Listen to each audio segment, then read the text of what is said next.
At present, there are issues and problems in our country and in global community that profoundly affect our way of life, such as the threat that we are facing right now, the COVID-19 pandemic. Good day! Magandang araw! Ayong adlaw, madayaw na adlaw kamayo na hurot. Or should I say, good day everybody! Welcome to Social Studies 10. I will be your teacher for this subject, Mr. Chris E. Merihildo, 23 years young.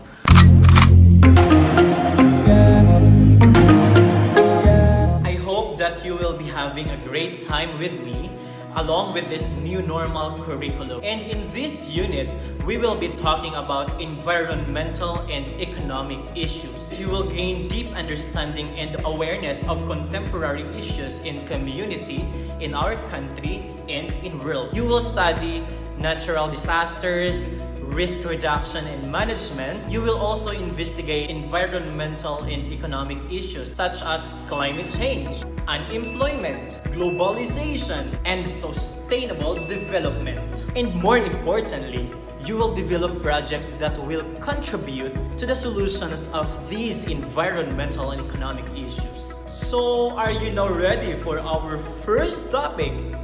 Our first topic is all about the study of contemporary issues. Our country is presently beset with many problems, and some of these problems can be considered as contemporary issues. Now, do you have an idea what contemporary issues all about?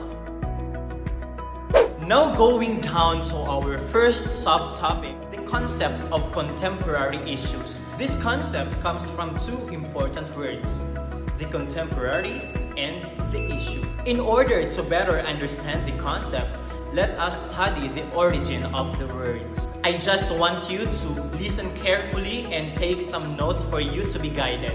Thank you so much. But before moving on, I would like you to think answers to these following questions. How do contemporary issues differ to problems? How can you say that an issue is contemporary? What are the characteristics of a contemporary issue? How do we become aware of contemporary issues? And is it important to be aware of contemporary issues? Why? So kindly reserve your answers because I'm gonna ask you in our live class. Moving on to our discussion. The word contemporary is used in various contexts. One such example is the usage of contemporary world. It refers to the period from the 20th century up to the present. It is said that the events within this period are still remembered by the people today. Another example is the use of contemporary history. It refers to the time between 20th century and the present.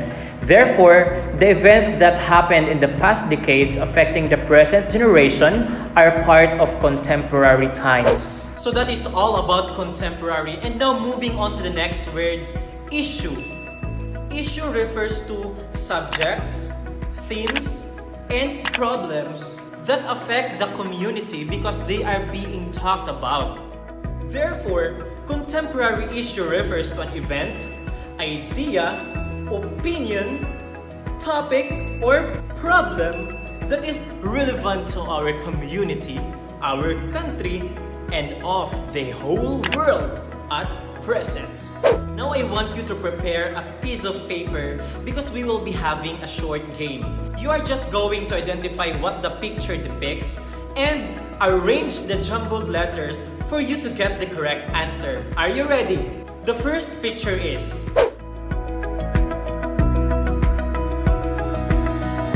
the second picture is the third picture is the fourth picture is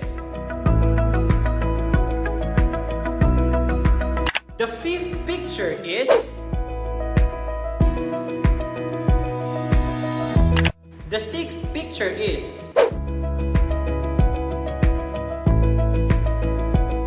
and the seventh picture is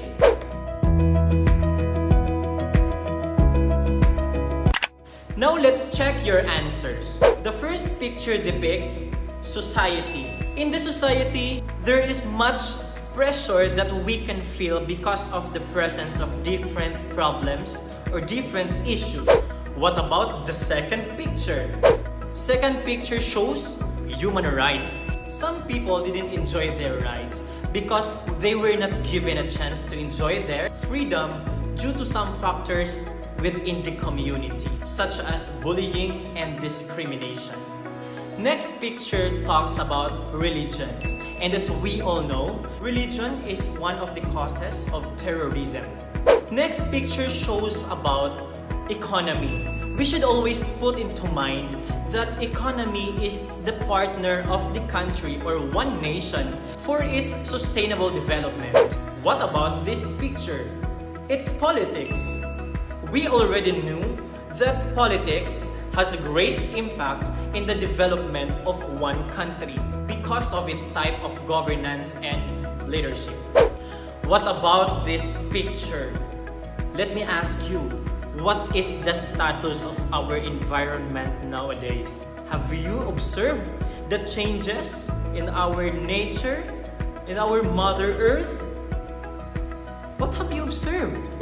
What have we done to at least preserve the beauty of our Mother Nature? We should think about our future. What about this last picture? It's education.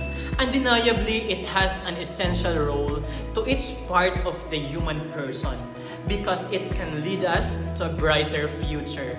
Many would say that education is not important anymore if you have the hard work and determination to conquer yourself towards your dreams. But to tell you honestly, everyone, that working with a degree and profession is having an edge. Now moving on to the factors for us to consider that an event or a problem is a contemporary issue. It must be important and valuable to society. Second, having a clear effect or influence on society or the population in general. Third, happening at present time. Lastly, about subject matters being taught by various groups in society. So the standards were clearly stated, and I hope that you have learned something on this recorded discussion. And that would be all for this session. Goodbye everybody, keep safe, and God bless us all.